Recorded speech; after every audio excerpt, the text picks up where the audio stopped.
সমালোচনা করবার অধিকার আছে সবার রাজনীতি হিসাবে, কিন্তু তারেক রহমানকে অথবা কোনো রাজনৈতিক দলের নেতাকর্মীকে হেয় করে কথা বলার কোনো রাইট নেই। তারেক রহমানের ব্যাপারে একজন সমন্বয়ক বলেছেন যে উনি ছাত্রদের ভাষায় নাকি কথা বলছেন।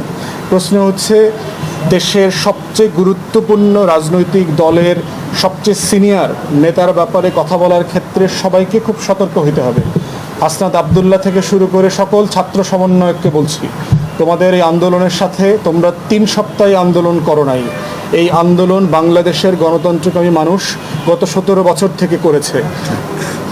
মেসি হঠাৎ করে গোল দিলে গোল হয় না, 11 জন খেলে মেসি বানাইতে হয়।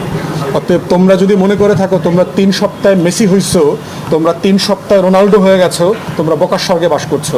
তাই সিনিয়র পলিটিশিয়ান এবং পলিটিক্যাল পার্টি নিয়ে কথা বলার ক্ষেত্রে সকল ছাত্র নেতাকে অত্যন্ত সতর্ক হইতে হবে। কোনো ফাইজলামি করবার সুযোগ কিন্তু নাই, কারণ তোমরা কে কয়জন মারামারি করছো, কোন তারিখ থেকে কোন তারিখ মারামারি করছো, তোমরা কয়জন আহত হয়েছো আর কয়জন নিহত হয়েছো, সব কিছুর গল্প আমরা জানি।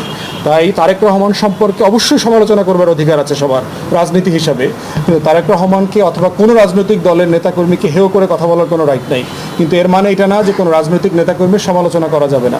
তার ব্যাপারে যেটা বলা হয়েছে, উনি ছাত্রদের ভাষায় কথা বলছেন। ছাত্রদের এই আন্দোলনে তো বিএনপির রোল ছিল।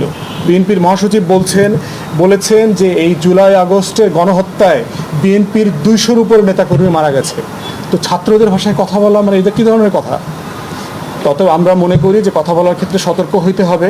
কোনো রাজনৈতিক নেতাকে ছোট করা যাবে না, কারোর ত্যাগকে ছোট করা যাবে না।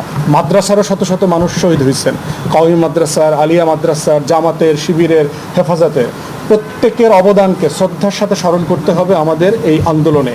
এটা কোনোভাবে ছোট করবার সুযোগ নেই। সাংবাদিকরা দায়িত্ব পালন করতে গিয়ে 4 জন না 6 জন সাংবাদিক শহীদ হয়েছেন।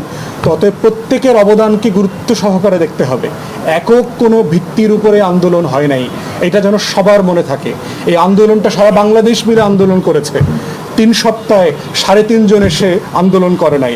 ঢাকা বিশ্ববিদ্যালয় থেকে শুরু করে পাবলিক ইউনিভার্সিটির 19শে জুলাই পর থেকে তেমন কোনো কন্ট্রিবিউশন নাই।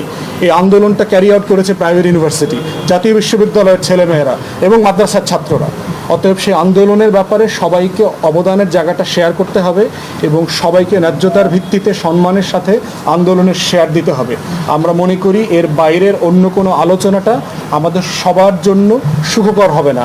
আমাদের মাথায় রাখতে হবে যে